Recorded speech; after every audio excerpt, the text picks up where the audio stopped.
Wake up, wake up. This is not a game. It's time to grow up. Find our path, understand our purpose, and pay it forward. Remember, iron sharpens iron.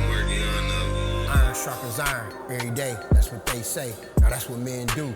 Who the hell been fooling you? Said we give back, extending olive branch, and we breathe life. I'm my brother's keeper. That's the way we live life.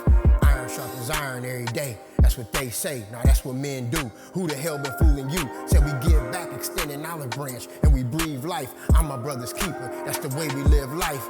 Pop tried to raise me. My mom's called me lazy. The way I spit them hollow tips, the streets called me crazy. I felt alone, so I roamed at night on my block. I knew right from wrong, but I felt I couldn't stop. I hit the block full throttle, then karma hit the scene. Put dissension in my team and made me glorify the cream.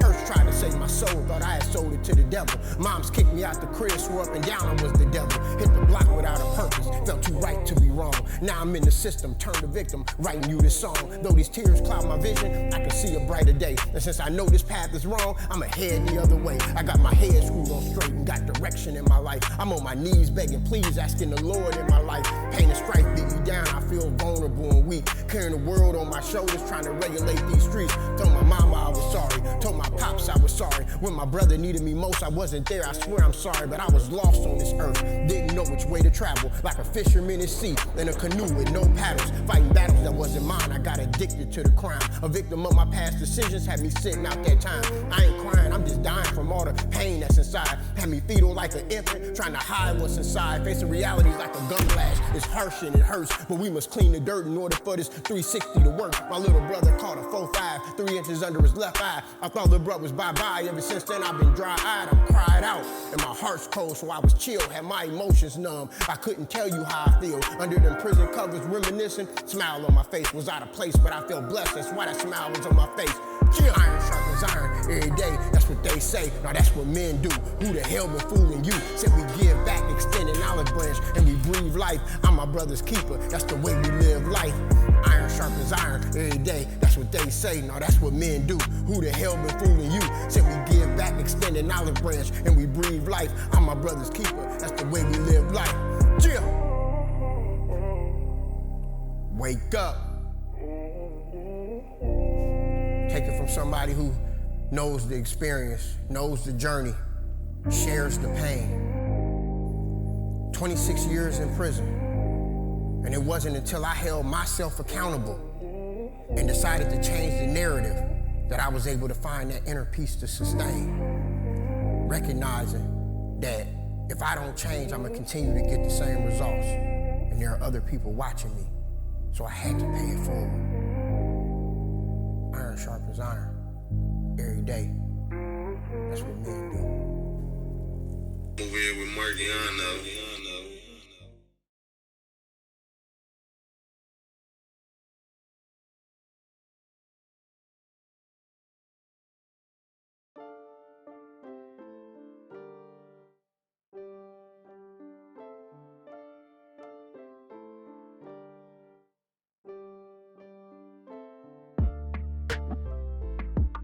My name is Jamarcus Fields. I'm just almost 3 years free from the Department of Corrections, where I served 26 years. Growing up, as a youngster, I was very into school. I was a nerd for all practical purposes. And once I hit those teens, I started getting involved in the streets, and started getting involved with the drug game, and found out that the lifestyle is just as, if not more addictive than the drug. And so it sent me down a downward spiral of negativity, bad habits, ended up getting involved in gangs, which in hindsight was one of the worst decisions I ever made in my life, and ultimately landed me in prison on a murder charge at the age of 18 years old. I started out, even my prison term started out rocky, to where by the time reality set in that I'm in prison with a 60-year sentence, I had already been in prison for like 5 years, just wasting time. Ultimately though, sometimes some of the worst things that can happen to you end up being the best thing that could happen to you. Because while I was still making bad decisions and still living that same kind of life, I ended up finding myself in a prison inside the prison. And that was one of the best things that could happen to me. It isolated me. I was in segregation where I'm locked in a cell 23 hours a day, coming out for an hour a day for 3 years straight. In that kind of adversity, it shows you who you are. The good, the bad, and the ugly. A lot of people like to live in denial. They don't like to face the truth. I had to face that ugly truth about myself and how I was recreating the same habits inside the prison setting, yet trying to hold on to hope of returning back to society. So like my actions and my thoughts were working against one another. So ultimately I just made a decision that it was time to live life for me and stop living life for the reputation that I had created and the ego that was bigger than me. So it was at that point that I finally was able to get off of lockup, and life totally changed for me. It was now time to right the ship, to grow up, to hold myself accountable, and to change my ways.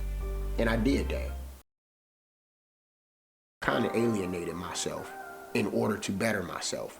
I got involved in education, I got involved in programs, I started doing a lot of reading, getting a wealth of knowledge, and I watched how as my habits and my life changed, like my reality started to change.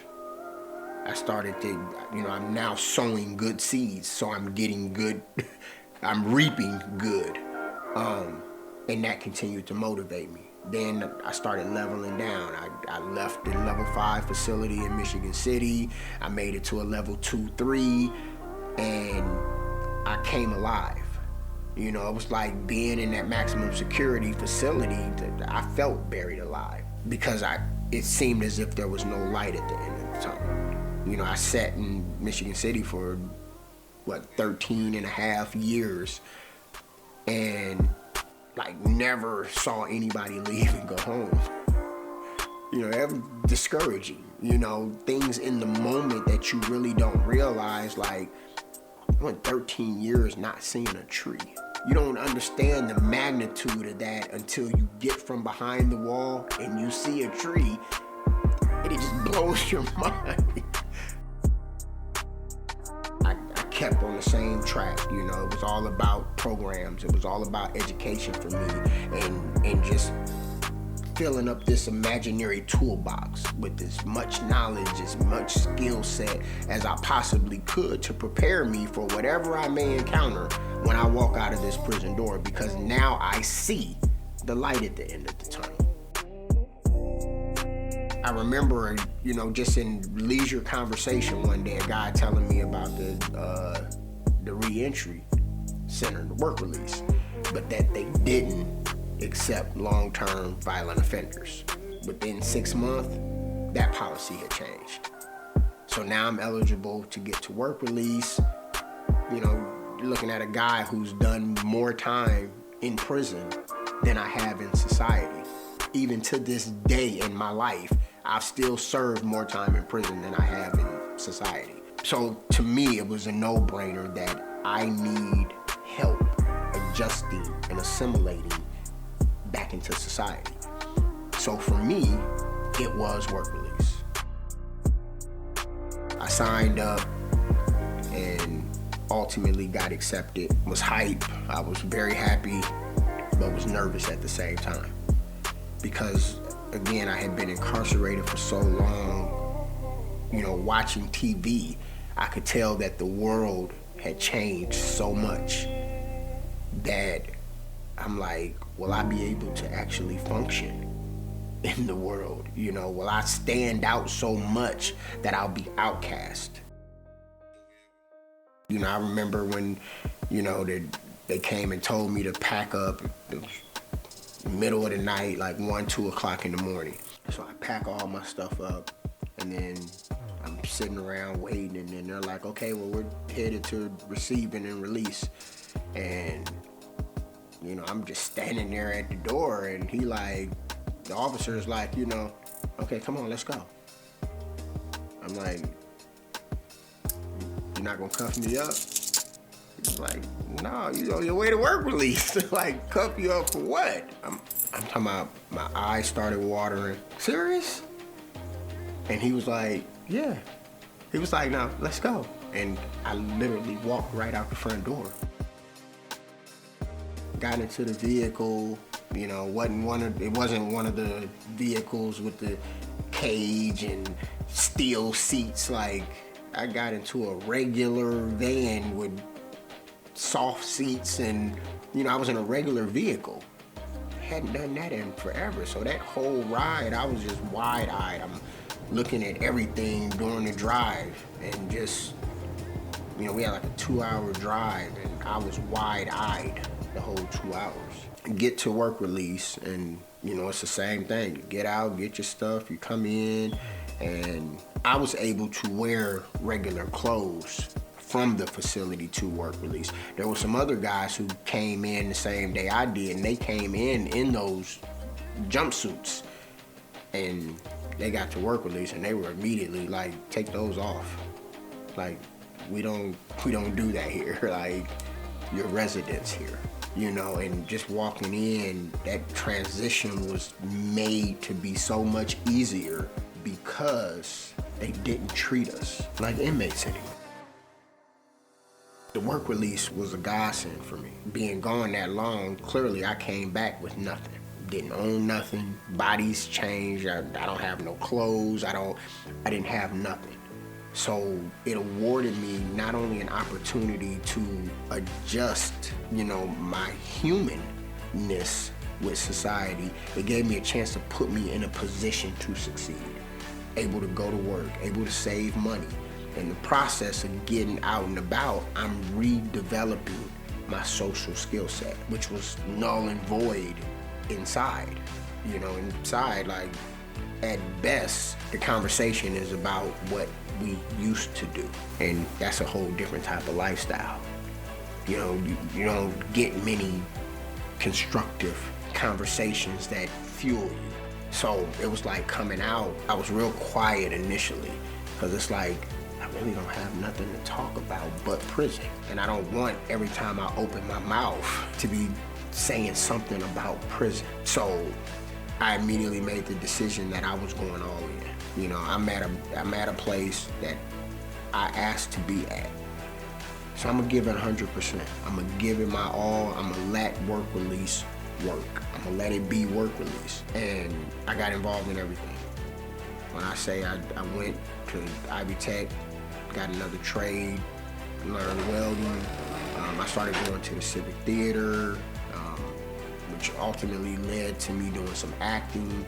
I started volunteering with the local churches. You name it, I was doing it. This was my way of reintroducing myself to society. You know, for 26 years, I've been known as a gang-banging murderer. But that's not who I was. So it's like, how do I reintroduce myself to society? Like, I gotta get out there. I don't want that to continue to be my narrative.